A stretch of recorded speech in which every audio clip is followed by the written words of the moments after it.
In today's video, you're going to master the art of shooting bridal details on a wedding day because I'm going to show you how to capture them in a creative, storytelling, and editorial way. So let's get into it.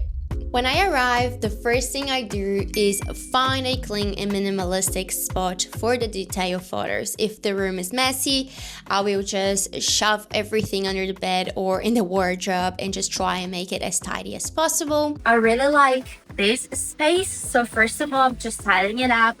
And I'm gonna get a wide shot, and then I'm gonna get mid-length and then close up. If there is nowhere with a nice and clean surface, I will make one using the veil, maybe a piece of fabric or even a book as the base. I like to use the bed, a chair, coffee table, or even the floor if it looks good and matches the couple's style. Now for the bride, I'll usually go for light and airy tones to keep it more feminine, whereas for the groom, I'll use darker, moodier colors like wood, concrete, something more textured. However, more important than the location itself is the lighting, because that's what's going to make the details pop. Lighting sets the mood and adds dimension. It's what takes a photo from basic and boring to editorial and high-end. My go-to is soft, natural light. I will place everything near a window so the light wraps around the object and makes them look more polished. Most of the time, that naturally gives me side lighting, which adds depth and a cinematic feel. If the light's too strong, I'll usually pull a shirt curtain across to soften it. But to be honest, I've been loving harsh light. I think it's gorgeous. A lot of editorial photographers these days actually prefer it as it gives you that bold, moody, cinematic vibe. People even create it with on-camera or off-camera flash now. If the room is too dark or there is no proper directional lighting, I'll just take everything outside, maybe finding a garden table, a patch of grass, poolside floor. Use nature to bring the location into the shot so the details feel more connected to the day. But once I found my spot and sorted the light, I will pull everything together. For the bride, I like to include the shoes, jewelry, engagement ring, perfume, invitations, flowers. Now for the groom, I like to include shoes, bow tie, cufflinks, perfume, the belt, invitations, wedding rings. But I'm also always looking for personal touches too. So maybe a family heirloom, handwritten vows, a keepsake photo, anything that feels like them. But putting it all together can feel a little bit overwhelming, especially when you're handed a box full of stuff. So here's how I like to do things and keep it simple.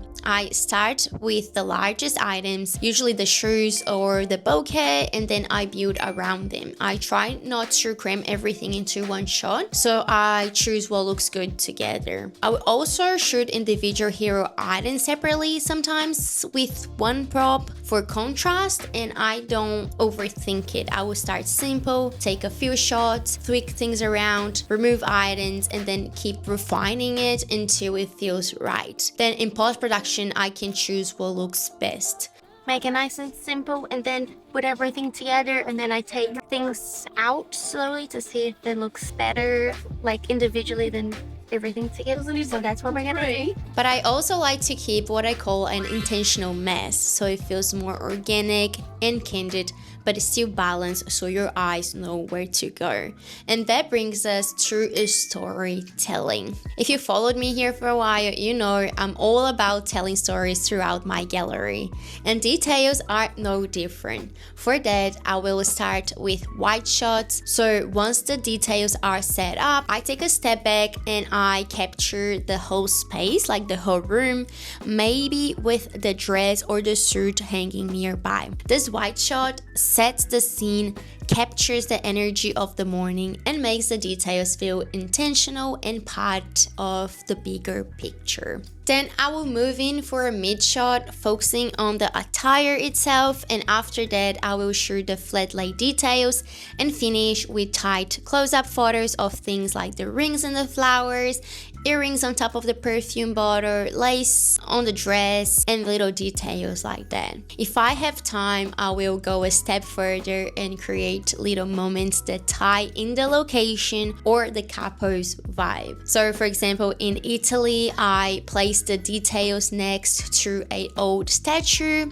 In Mexico, I used a book with Mexico on the cover, and then after that I put together the groom's cigars, tip money, gold chain, and the guacamole he was eating during the morning to really capture the moment and tell his story. At this 5-star hotel wedding, I used the room's service trolley to display the bride's designer heels so they felt part of the luxury setting. You can even bring the couple into it, like you can have the bride grabbing the perfume, the groom adjusting his cufflinks, one of them grabbing the dress or the shirt off the hanger. Think of it like introducing the location, then the details, then the characters. That's how you tell a complete story from start to finish. So that's my approach to wedding details. Find your stage, nail the light, keep it simple, and tell a story that's true to the couple. If you found this helpful, you're probably gonna love